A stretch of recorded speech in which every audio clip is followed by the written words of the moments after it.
मेरे पति घर पर नहीं थे और उनके दोस्त की बहन शादी थी। मुझे अब अकेले ही उस शादी में जाना पड़ रहा था। वहां जाने के बाद मेरे पति के 4 दोस्त मिल गए। वे रात को मेरे साथ मेरे घर आए और पूरी रात मुझे चारों ने मिलकर बारी-बारी से हेलो दोस्तों, मेरा नाम दीपिका है।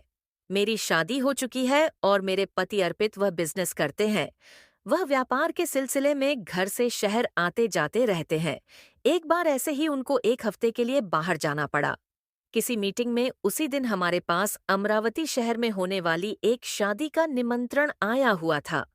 हमें शादी में जाना था, लेकिन अर्पित ने मुझे पहले ही कह दिया था कि उन्हें बाहर जाना है किसी जरूरी मीटिंग में और शादी में नहीं जा पाएंगे। फिर उन्होंने कहा कि तुम ही शादी में चली जाना। उसके बाद वह अगली सुबह ही घर से निकल गए मीटिंग के लिए और मुझे शाम को अकेले ही शादी में जाना पड़ा। मैं तैयार होकर शाम को 7 बजे शादी में पहुंच गई।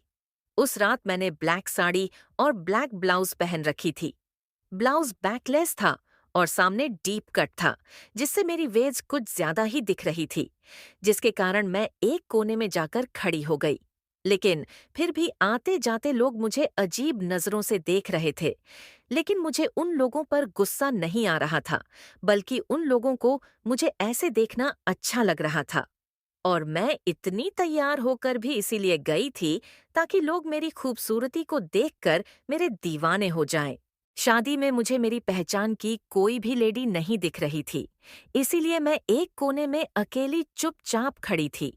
काफी देर तक अकेले खड़े रहने की वजह से मैं बोर होने लगी थी। मेरा यहाँ पर बिल्कुल भी मन नहीं लग रहा था, लेकिन पति के दोस्त की बहन की शादी थी, इसलिए शादी को छोड़ भी नहीं जा सकती थी।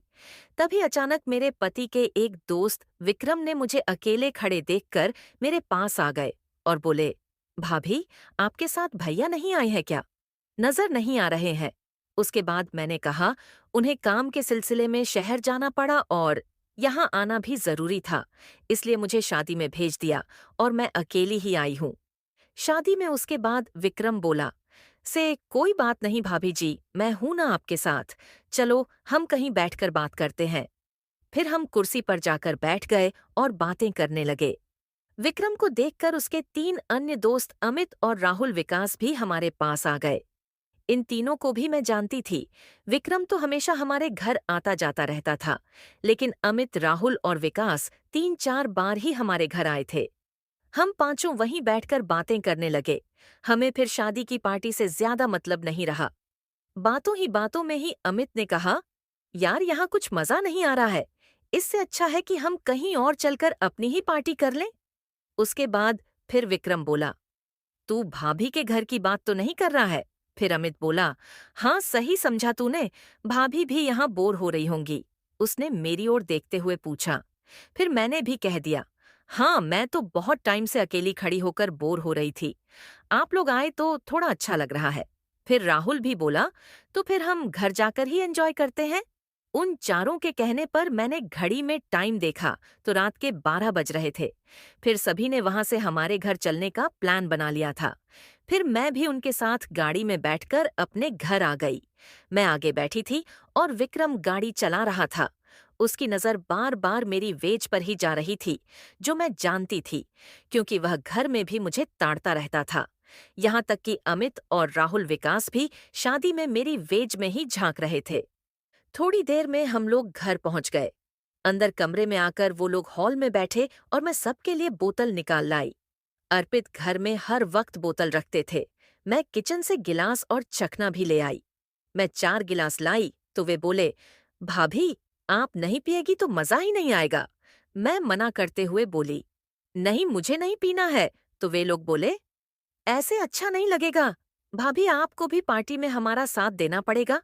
फिर क्या था, मैंने भी अपने लिए 1 गिलास ले लिया। उसके बाद विक्रम ने ही सबके लिए पैक बनाया। फिर हम बातें करते हुए पीने लगे। सबकी नजर बार बार मेरी वेज पर जा रही थी। मैं भी मस्ती के मूड में थी, लेकिन शुरुआत नहीं करना चाह रही थी। 2-2 पैक के बाद सबको हल्का नशा होने लगा था। तभी विक्रम ने कहा, भाभी जी हल्का म्यूजिक भी चला दो। मैंने म्यूजिक सिस्टम ऑन कर दिया। फिर तीसरा पैक भी खत्म कर दी। धीरे धीरे मुझे नशा चढ़ने लगा था। सबकी नजरें अब एक दूसरे से टकरा रही थीं। तभी विक्रम खड़ा हो गया और म्यूजिक पर झूमने लगा। राहुल, अमित और विकास भी उसका साथ देने लगे। कुछ देर बाद उन्होंने मुझे भी डांस के लिए बुलाया। मैं मना करती रही, मगर वे माने नहीं। उसके बाद फिर मैं भी उठकर उनके साथ डांस करने लगी। पहले विक्रम, फिर अमित, फिर राहुल, फिर विकास और मैं बारी-बारी से चारों के साथ डांस करने लगी। डांस करते-करते मुझे चक्कर सा लगने लगा, तो मैं थोड़ी देर में बेहोश होकर गिर गई। उसके बाद मेरे साथ क्या हुआ, मुझे कुछ नहीं पता। तो दोस्तों, क्या मैं उनके साथ सेफ थी? आप लोग कमेंट करके ज़रूर बताएं और ऐसी ही काल्पनिक कहानी सुनने के लिए हमारे स्पेंडिंग स्टोरी चैनल को सब्सक्राइब करना ना भूलें। हम फिर मिलते हैं एक और नई काल्पनिक कहानी के साथ।